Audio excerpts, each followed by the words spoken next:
Langsung teriak manggil-manggil Yono. Mas ini mas, sini mas. Nih, pas Pak Yono itu muncul, sosok perempuan itu udah hilang entah kemana. Nah di situ Bu Lela langsung lah menceritakan apa yang dia lihat tadi ke si suaminya. Nah waktu dengar itu Pak Yono kan udah gak skeptis lagi nih. Nah karena khawatir kejadian buruk terulang lagi, besok paginya Pak Yono langsung datangin rumah Nek Rumsah yang ada di kampung Wak Pigi, dia langsung sana. Di situ Pak Yono cerita lah kan, kok istri saya nengok sosok itu lagi ya, padahal udah lama nggak lihat.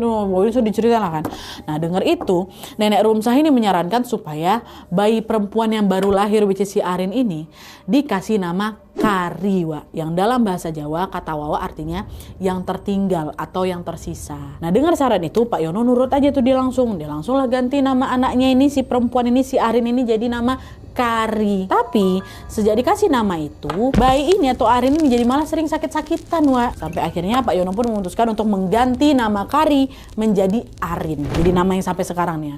Nah setelah ganti nama itu, Arin pun tumbuh menjadi anak yang sehat lagi. Dan gangguan dari sosok perempuan hijau setengah ular itu udah gak pernah datang lagi nih. Cuman yang Bu Lela notice, sosok ini kok datang lagi gitu loh. Nah terus Wak, waktu si Arin ini berusia 3 tahun, pernah ada kejadian aneh yang seolah menunjukkan kalau sesuatu itu tuh belum sepenuhnya pergi juga.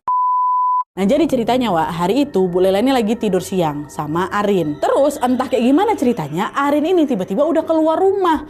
Waktu Bu Lela bangun, panik lah dia kan, mana anakku, Arin kemana gitu. Dicari kemana-mana ya kan sama warga-warganya, mana Arin, mana Arin.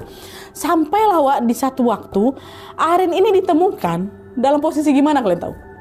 Arin ditemukan di pojok kolam macam kolam ikan, kolam apa itu lah punya tetangganya, dalam posisi duduk bersila di atas air sambil ketawa. Apa nggak heboh warga semua di sana kan? Karena secara logika nggak mungkin ada orang ataupun anak usia 3 tahun bisa duduk di atas air, terus kemudian langsung tenggelam. Tapi ini enggak, Wak. Arin tuh malah santai aja, seolah-olah ada sesuatu yang nahan tubuhnya dari bawah air tuh loh. Kayak ada yang nyanggah atau nopang dia dari dalam kolam itu, cuman nggak kelihatan sama sekali. Pernah kayak gitu aku, Nat. Nggak berhenti di situ. Ketika berusia 14 tahun, pas lagi pulang kampung, Arin ini pernah ngalami demam tinggi, Wak, sampai dia menggigil gitu kan. Nah, Bu Lela udah berusaha tuh pergi ke dokter, cek kemana-mana, ngasih obat penurun panas apa segala macam, tapi juga nggak turun-turun panasnya siapa ini. Nah terus waktu tengah malam, Bu Lela melihat sesuatu yang bikin bulu kuduknya merinding, yaitu ada seekor ular kobra warna putih, cuman kepalanya keemasan, melingkar Wak tepat di kepala Arin waktu dia lagi tidur.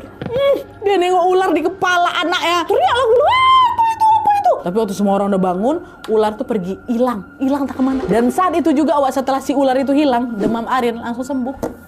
Gak ada panasnya sama sekali lagi badan aku Nadia. Jadi seolah-olah Arin ini lagi dilindungin tuh loh. Selain 2 kejadian tadi, ada beberapa peristiwa lain di mana Arin ini ngerasa masih dilindungi juga. Dan hal itu membuat Bu Lela menganggap, Bu Lela mungkin perkataan sosok berkebaya hijau waktu dulu itu bukan sekedar omong kosong.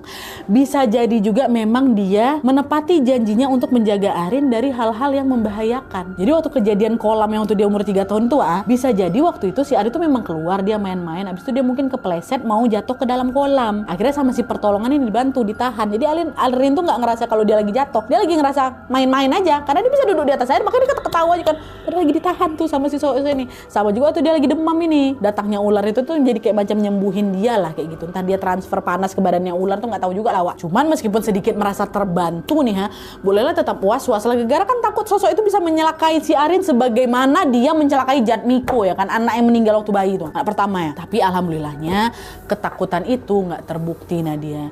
Arin tumbuh dewasa dengan kondisi yang baik-baik aja, dia ceria, dia lincah, dia tumbuh layak lah macam anak-anak lainnya, Wak. Cuman di saat Arin ini sudah dewasa, kejadian ini malah muncul lagi. Jadi selama dia dari lahir sampai besar itu 2 gangguan itu aja yang datang. Waktu dia umur 3 tahun sama 14 tahun. Dia pikir udah hilang ya kan. Cuman waktu dia udah dewasa muncul lagi. Pengalaman horor berikutnya terjadi di awal tahun 2025 kemarin, Wak, di tahun ini. Ketika si Arin ini sudah menikah dan ikut suaminya pindah ke Cina. Nah, beberapa bulan setelah tinggal di Cina ini, Arin dinyatakan hamil. Tapi pas kehamilannya masuk trimester akhir, Wak, Arin memutuskan untuk balik ke Indonesia karena dia pengen lahiran di Indonesia dan di rumah ibunya juga. Cuman semenjak pulang ke rumah ini, udah balik ke Indonesia nih kan, beberapa kali aku ngalamin kejadian Nadia. Jadi malam itu Arin ini mimpi, Wak, dia didatangin sama sosok perempuan yang wajahnya nggak kelihatan jelas ya. Nah di sebelah perempuan itu ada seorang laki-laki usianya remaja dan wajahnya kelihatan jelas, badannya tinggi, hidungnya mancung.